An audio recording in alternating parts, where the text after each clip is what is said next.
생명의 생카 이영훈 목사입니다. 오늘은 4월 30일 주일이죠. 신령과 진정으로 예배하는 안식의 한날이 되기를 소망합니다. 생카에서는 레위기서를 묵상해 오는데 오늘이 61번째 시간입니다.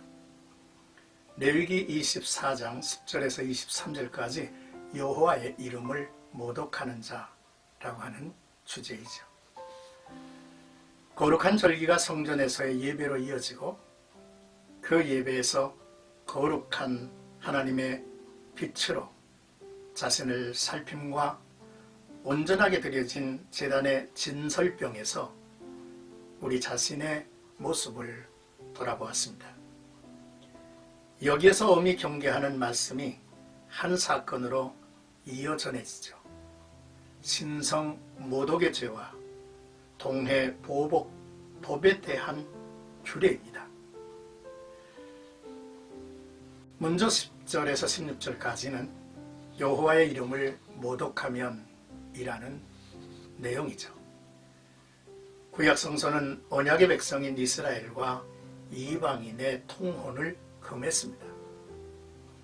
아브라함은 아들 이삭이 가나안 땅의 여인과 혼인하지 않도록 시종 엘리에셀을 자신의 고향 땅에 보내기로 하였고, 느헤미야는 이방인과의 통혼을 큰 악이라고 지적을 했죠. 그 이유는 하나님의 규례를 포함하는 종교적 범죄가 담겨있기 때문입니다. 그 폐해를 바로 오늘의 본문에서 보여주고 있죠. 이스라엘 여인의 아들이었지만은 애굽 사람의 아들인 한 사람이 여호와의 이름을 모독한 것입니다. 십계명에서 너는 네 하나님 여호와의 이름을 망령되게 부르지 말라. 여호와는 그의 이름을 망령되게 부르는 자를 죄 없다 하지 아니하리라 라고 말씀을 하셨습니다. 이것은 하나님의 이름을 잘못 사용하지 말라는 것입니다. 이것을 몇 가지로 나눌 수 있는데, 먼저는 하나님의 이름을 하나님의 성품이나 행위를 헐뜯는 식으로 사용하지 말라는 것입니다. 하나님의 이름을 불손하게 잘못 사용하는 것을 말하기도 하죠. 그리고 하나님의 이름으로 한 맹세를 지키지 않을 때 이는 하나님의 존재를 의심하는 것으로 하나님의 이름을 모독한다 했습니다. 하나님의 이름을 모독한 자를 진 밖으로 끌어내어 여호와의 이름을 모독하는 말을 들은 사람에게 안수하게 하고 무리로 돌로 친 것은 신성 모독자들을 통해서 이스라엘 진 전체가 부정해지는 것을 방지하기 위한 조처였음을 볼 수 있습니다. 그렇습니다. 하나님의 이름을 모독하는 것이 얼마나 큰 범죄인가를 보여주어 이스라엘 백성들에게 죄에 대한 경각심을 주기 위한 것이었죠. 이제 17절에서 23절까지는 그가 행한 대로 그에게 행할 것이니 라는 내용입니다. 이제는 동해보복법에 대하여 말씀하고 있습니다. 이 규례는 범죄에 대한 동일한 처벌을 말씀하고 있는 거죠. 생명은 하나님께 있습니다. 그러하기에 생명을 해하는 것은 하나님의 주권에 도전을 하는 범죄입니다. 성경은 짐승을 쳐 죽였을 때, 남에게 상처를 입혔을 때에도 동일하게 처벌을 해야 한다고 말씀하고 있죠.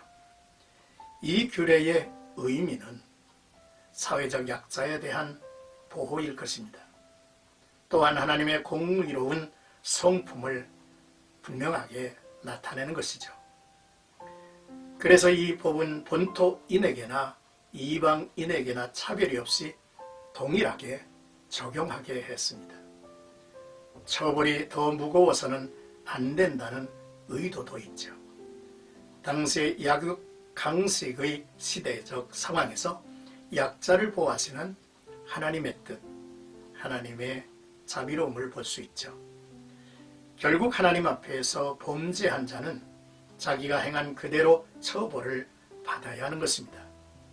그렇게 하나님의 공동체는 죄로부터 보호를 받게 된 것이죠. 동해보복법은 이스라엘에서 문자적으로 적용되지 않고 이스라엘 법정에서 그 법의 정신에 따라 정당한 보상을 하도록 판결을 했고요. 판례에 따라서 이 법은 유지되었습니다. 예를 들면 어느 사람이 종의 눈을 쳐서 상하게 했을 경우 그 주인의 눈을 상하게 하지 않고 그 종을 방면 자유하게 했습니다.